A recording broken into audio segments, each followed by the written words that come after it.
안녕하세요. 반갑습니다. 와운의 지영동 파트너입니다. 반갑습니다. 자, 오늘은 화면에 나와 있는 기업 삼성 바이오로직스에 대한 이야기를 한번 해보도록 하겠습니다.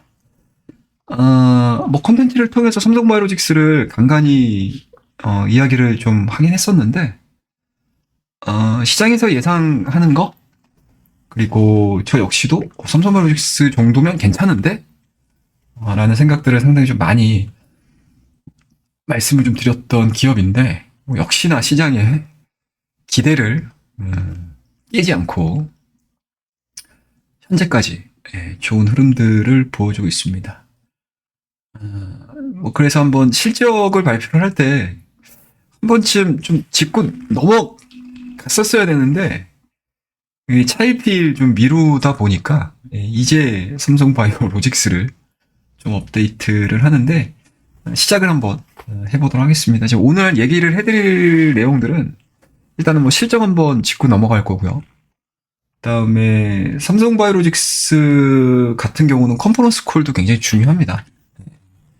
계속 컨퍼런스 콜을 중심으로 해서 이야기를 했던 부분들을 하나하나씩 다 완성도를 높여가면서 주가를 끌어올린 상황이었기 때문에 이 삼성바이오로직스 내에서 어떠한 계획들을 가지고 있는지를 잘 아셔야지만 아마 실적 추정도 그렇고 기업이 어떠한 사업 영역을 지금 잘 하고 있는지 할 것인지 그것들을 알 수 있어서 컨퍼런스 콜을 한번 얘기를 해드릴 거고, 그리고 최근에 이제 문제가 되고 있는 게 이제 트럼프 이제 행정명령, 관세 이 부분이겠죠. 근데 지금 이게 하루가 다르게 계속 지금 달라지고 있어요. 그래서 그 부분들에 대한 바이오 업종 전반적인 영향력들은 또 어떻게 될 것인지 한번 짚고 넘어가는 시간을 가져보도록 하겠습니다. 자, 일단은 1월 22일 날 실적 발표를 했습니다. 어닝 서프라이즈라고 해야 되겠죠?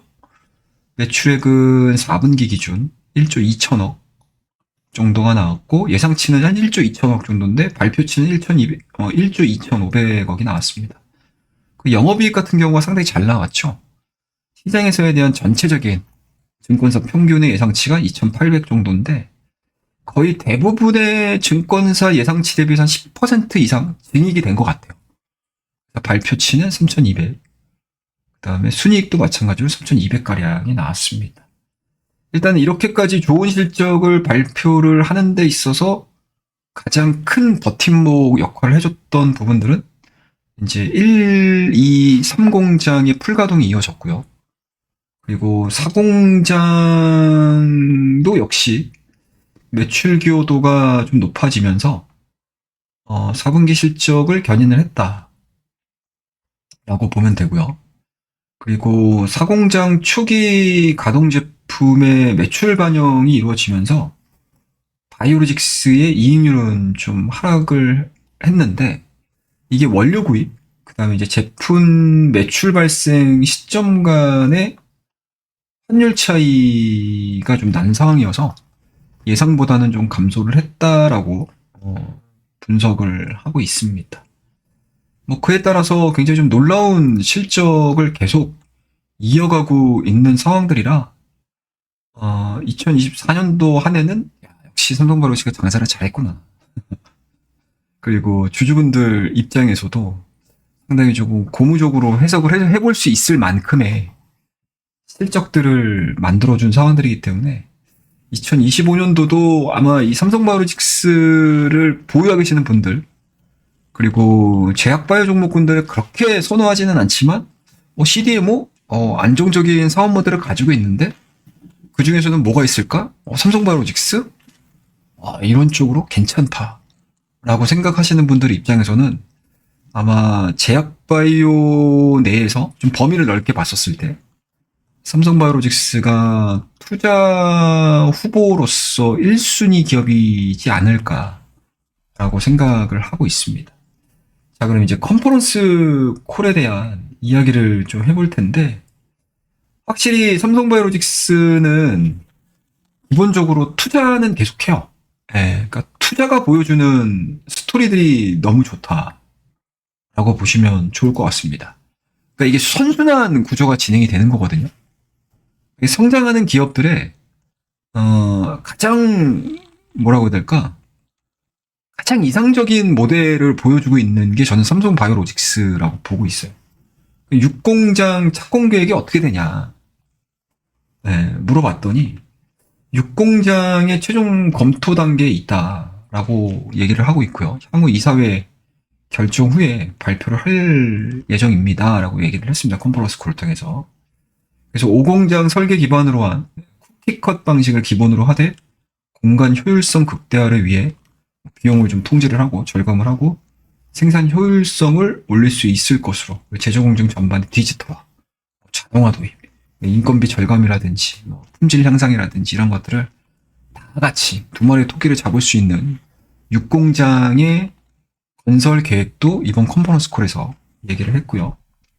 그러니까 신규 투자 결정에 따른 캐펙스 규모는 어느 정도 되느냐라는 것때 일단은 뭐 5공장 잔금 그리고 기존 시설의 보완적 투자 이런 부분들을 좀 감안을 했었을 때 올해 역시도 한 1조 원 초반을 예상을 하고 있고 앞서 6공장 얘기해드렸듯이 6공장 결정이 진행이 되게 되면 추가적으로 좀 더 캐펙스에 투자되는 투자금 자체는 더 늘어날 수 있겠죠.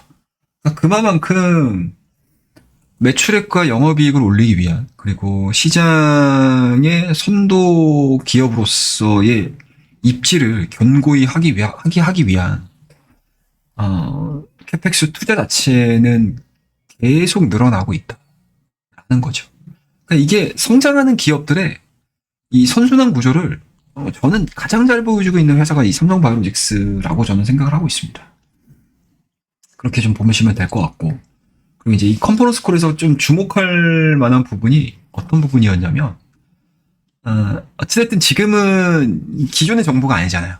그죠? 우리나라는 이제 새로운 정부가 들어설지 안 들어설지는 모르겠지만 미국은 이미 새로운 정부가 들어서서 다양한 정책 변화가 지금 진행이 되고 있는 과정이지 않습니까? 여기서 이제 또 질문이 들어갔죠. 컨퍼런스 콜에서. 미국 정부의 헬스케어 정책 변화가 바이오 시밀러 산업에 미치는 영향은 어떻게 될 거냐. 이 얘기를 물어봤어요.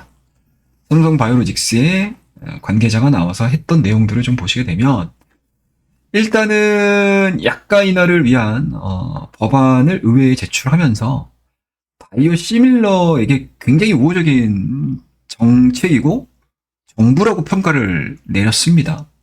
근데 여기서 이제 또 짚고 넘어가죠. 다만 이러한 수요 증가와 함께 신규 진출 기업이 늘어남에 따라서 경쟁 또한 심화될 것으로 예상을 하고 있는 상황들이기 때문에 우리는 뭐 지속적으로 이러한 이제 정책 변화에 좀 민감하게 좀 대응을 할 수 있는 전략들을 가지고 있다. 뭐 이런 얘기들을 상당히 좀 많이 했습니다. 그에 따라서 확실히 기업은 본업에 충실하고 있다라는 거 그리고 이 기업 매출액과 영업이익에 영향을 줄 수 있을 만한 외생 변수, 외부 변수 이런 것들을 잘 준비를 하고 있다라는 뭔가 이제 느낌을 좀 받은 컨퍼런스 콜이었다라고 저는 개인적으로 생각을 하고 있습니다. 그러면 이제 최근에 이 제약바이오 종목군들이 변동성이 좀 컸죠. 그죠? 네. 그 안에 있는 내용들을 좀 볼게요. 이게 지금 트럼프 행정부에서 나왔던 최근에 관련 내용들이었습니다. 트럼프 수입 의약품에 이제 관세를 검토를 하고 있다. 국내 제약, 바이오 업계 긴장을 하고 있다라는 이제 헤드라인인데 이게 문제죠. 예, 이게 관세 부과가 현실화가 되게 되면 제약사들, 생산 및 유통 전략, 수정 불가피 하겠죠. 자연스럽게. 그래서 이제 우리나라 대표 기업이라고 할 수 있는 셀트리온을 예로 좀 들자라고 하게 되면 장기적으로 미국 내 생산기지 확보를 지금 검토하고 있다라는 내용들이 좀 있고요.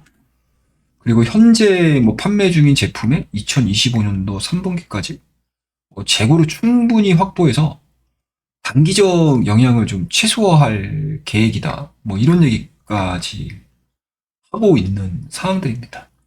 이게 생각했던 것보다 여러분들, 그러니까 트럼프 대통령의 수입의약품 관세 검토가 이게 중국 견제거든요. 거기서 이제 수혜를 입을 수 있는 기업이 사실 우리나라 삼성바이오로직스죠. 쉽게 얘기해서. 그러니까 중국의 우시 그룹이 이 미국 시장 내에서의 점유율이 상당히 높습니다. 근데 그것들이 이제 미국 시장 내에서 퇴출이 되는 데 있어서 뭐 플러스 알파는 분명히 되기는 하겠지만 실질적으로 관세 부분들이 기업에 영향을 받아버리기 때문에 시장 점유율은 높아질 수 있어도 매출액과 영업이익 부분에 있어서 기존보다는 좀 못한 상황들이 연출이 될 수도 있겠죠. 그러니까 지금은 시장에서는 그런 부분들을 좀 고민을 하고 있지 않나 라고 생각을 하고 있습니다. 그래서 요 내용들이 나오기 시작을 하면서 뭐 우리나라 대표 기업들, 뭐 셀트리온, 뭐 SK 바이오팜, 그 다음에 이제 삼성바이오로직스 내에 삼성바이오에피스, 그러니까 미국 시장에서 주요 사업을 운영하는 기업들은 좀 긴장을 했었죠. 근데 여기서 이제 딱 이제 하루 이틀 만에 이게 완전히 상황이 또 바뀐 내용들이 나왔어요. 그러니까 하원 의장입니다. 미국의 하원 의장. 이 사람은 이제 공화당입니다. 공화당. 네, 공화당 의원이기 때문에 이 하원 의장이 어떤 얘기를 했냐면 트럼프 상호관세, 자동차나 의약품 부분에 있어서는 면제될 수 있다. 라는 얘기가 좀 나왔습니다. 그래서 국가별 맞춤형 관세를 적용할 계획이다. 뭐 이런 얘기들까지 나오고 있는 상황들이고 상당히 이게 어느 쪽으로 가야 되는 거야? 라는 쪽으로 좀 생각을 할 수 있을 정도로 계속 뭔가 이제 투자자들 입장에서는 변동성이 좀 심화되는 거죠. 그래서 어찌됐든 이러한 내용들을 좀 보게 되면 확실히 미국과 주요 교역국 간의 무역 갈등 부분들에 있어서 미국의 행정부가 좀 심도 있게 고민을 하게 되면 이번 이제 미국 하원 의장이 이야기를 한 상호관세 부분에 있어서 자동차나 의약품은 좀 면제될 가능성, 이런 가능성들이 좀 있어서 일단은 뭐 매크로적인 부분들에 있어서 우리가 뭐 완벽하게 뭔가 큰 영향을 줄 수 있을 만한 매크로 상황 자체가 완벽하게 해소된 거는 아니긴 하지만 또 이러한 부분들이 현실화가 좀 이루어진다라고 하게 되면 삼성바이오로직스를 비롯한 제약바이오족 같은 경우는 이제 불확실성을 또 해소를 할 수 있는 또 하나의 모멘텀이 될 수 있지 않겠는가 생각을 하고 있습니다. 자, 그러면 이제 마지막으로 좀 볼 수 있는 부분들이 자, 그럼 기술적으로는 도대체 뭔데? 라는 거겠죠? 기술적으로 좀 보시게 되면 삼성바이오로직스의 차트 흐름이거든요. 이게 거의 지금 한 2년 가까운 기간 동안의 차트 흐름인데 성장 진짜 많이 했어요. 그러니까 작년도 6월달 부근에서 저점을 찍은 상태에서 70만 원던 주가 자체가 지금 100만 원 훌쩍 넘어서서 120, 130을 바라보는 그러한 이제 흐름들을 좀 보여주고 있는 상황들이어서 확실히 실적이 뭐 완벽하게 구비가 되게 되면 주가 상승하는 데 있어서는 그렇게 크게 무리스럽지는 않구나 라는 것들을 좀 여실히 보여주는 기업이고 그리고 기술적으로 놓고 봤었을 때 이러한 넥라인들 있죠. 주요 넥라인들. 한 트렌드 돌파시킨 이후에 그 이후에 주가의 조정이 나온다 하더라도 굉장히 장기간 동안 이어져 왔던 저항 라인 자체가 성장하는 기업들은 확실히 지지선으로서의 역할이 바뀌긴 하는구나 라는 거를 확인을 했고요. 그리고 이 구간에서 조금 더 기술적으로 플러스 점수를 줄 수 있는 부분들은 다중바닥을 확인하는 과정에서 완벽하게 시장에서 이 구간은 저점이야 라고 인식을 하면서 이제 다이렉트로 지금 상승을 하는 그런 모습들을 좀 보여줬고 작년도 10월 달에 고점 부분들을 강력한 매수세, 외국인과 기관에 대한 러브콜을 통해서 돌파가 좀 이루어진 상황들이기 때문에 확실히 기술적인 부분들만을 놓고 보게 되면 상당히 좀 완벽에 가까운 그런 모습들을 좀 보여주고 있습니다. 다만 주가의 속성상 항상 이러한 이제 고점 라인들, 이 스토캐스틱의 지금 고점 라인들이거든요. 그러니까 과매수 상태인 거죠. 뭐 이런 구간에서는 좀 불가피하게 조정이 나오는 흐름들을 상당히 좀 많이 보여줬어요. 그리고 이렇게 쌍고를 그려가면서 두 번의 과매수 영역에서 조정이 좀 이어지는 과정들. 그러니까 쉽게 말씀드려서 한 단계 레벨업된 상황에서 우리가 뭐 가지고 계신 분들 입장에서는 이런 종목군들이 그냥 다이렉트로 그냥 막 계속 그냥 진짜 뭐 하늘이 어디가 끝인지를 모를 정도로 계속 상승하기를 원하시기는 하지만 뭐 주식의 속성상 상승을 하게 되면 상승 피로감이 늘 누적이 되거든요. 그리고 차익에 대한 욕구들도 상당히 좀 강해질 수밖에 없어서 항상 도대체 조정은 언제 나오는 건가 기다리는 상황인 거죠. 쉽게 말씀해서. 그러면은 거기서 이제 우리가 보조를 맞춰서 판단 내릴 수 있는 거는 뭐 많은 건 없어요. 뭐 시장 상황이 변하게 되면 당연히 고점 시도일 거고. 다만 시장 상황에서에 대한 움직임들이 상당히 우호적임에도 불구하고 과매수 영역에 들어와 있는 상황에서는 조정들이 좀 나오긴 했었구나 라는 것들을 좀 감안을 해서 보시면은 좋지 않겠나 라는 생각이 좀 들고, 그리고 설령 기업의 성장 스토리가 유효한 과정에서 시장의 매크로 영향 또는 이제 시장이 전체적으로 빠지는 과정에서 뭐 주가에 대한 뭐 그동안에 매수를 했던 매수 세력이 빠져나갈 수는 있겠죠. 하지만 앞절에서 보였다시피 성장하는 기업의 가장 특징은 기존의 고점 라인들을 그동안의 저항에서 지지선으로 항상 바꿔왔다라는 거겠죠.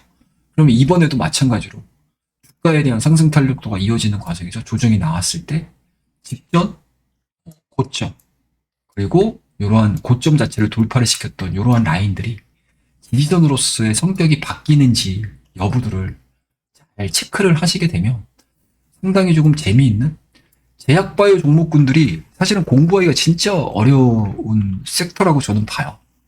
네, 전문적인 부분들도 상당히 많이 필요하고, 그리고 워낙 변동성이 큰 상황? 그러니까 펀더멘탈 대비 밸류를 엄청나게 많이 받는 섹터잖아요. 그리고 최근에는 뭐 성장주의 대표가 사실은 제약바이오죠. 근데 성장주들이 가장 활발하게 움직여줄 수 있는 때가 유동성이 공급이 되는데, 그 유동성이 공급이 되는 때라는 거는 사실은 금리 부분들에 있어서 낮은 금리가 유지가 될 때, 또는 금리 인하에 대한 기대감들이 막 커질 때 이런 성장주들이 조금 더 탄력 있게 움직이는 환경이 만들어지는 거잖아요. 근데 지금 같은 경우는 어찌됐든 1월 CPI를 통해서 확실히 물가 잡는 게 쉽지 않구나. 그리고 파월 의장 역시도 굉장히 좀 강경하게 금리 인하를 서두르지 않겠다. 이런 발언들을 지금 서슴없이 하고 있는 상황들이라서 시장에서 조금 타이트하게 보게 되면 올해 연말쯤 가서 인하하는 거 아니야? 라는 정도의 지금 막 의견들도 이제 올라오고 있는 상황들이라 제약바이오 종목군들에 있어서는 좀 쉽지 않은 환경이 갖춰져 있는 거는 맞기는 한 것 같아요. 그러면은 이 제약바이오 안에서 정말 독특한, 유니크한 그런 이제 사업 모델을 갖고 있는 기업들만이 좀 좋은 모습들을 그려줄 수 있고요. 그리고 전체적으로 시장의 심리가 꺾였을 때 많이 올라갔던 종목군들은 가장 먼저 타겟이 되잖아요. 차익의 첫 번째 타겟이 될 수 있어서 항상 삼성바이오로직스의 주가 흐름들은 최근에는 너무나 좋기는 하지만 지금 현재는 일봉상으로 과매수 영역의 시그널도 같이 보고 있다. 그리고 뭐 단순하게 차익 실현을 시키고 나서 주가를 더 이상 보지 말아야지 라고 하는 그런 이제 종목이 아니고 늘 관심 종목에 넣어놓으시고 이러한 기술적인 포인트들이 완성이 됐었을 때 내가 다시 한번 관심을 갖고 좀 볼 수 있는 정말 성장 추이가 기대가 되는 제약 바이오 내에서 몇 안 되는 종목 중에 하나가 아닐까라고 말씀을 좀 드리도록 하겠습니다. 그래서 오늘 이야기는 이 정도까지 마무리를 하고요. 뭐 살짝 지금 화면을 좀 보여드리긴 했는데 이제 우리 회원님들과 함께 매매를 하는 그런 전략들을 많이 제시해드리고 있습니다. 그래서 관심 있으신 분들께서는 많이 들어와서 저와 함께 매매를 하셨으면 좋겠고, 자, 오늘 삼성 바이오로직스에 대한 이야기는 이 정도에서 마무리를 하고요. 다음 시간에 더 좋은 기업들과 소식들 가지고 찾아뵙도록 하겠습니다. 자, 오늘 내용이 좋으셨다면 구독과 좋아요, 알림 설정 부탁드리도록 하겠습니다. 감사합니다.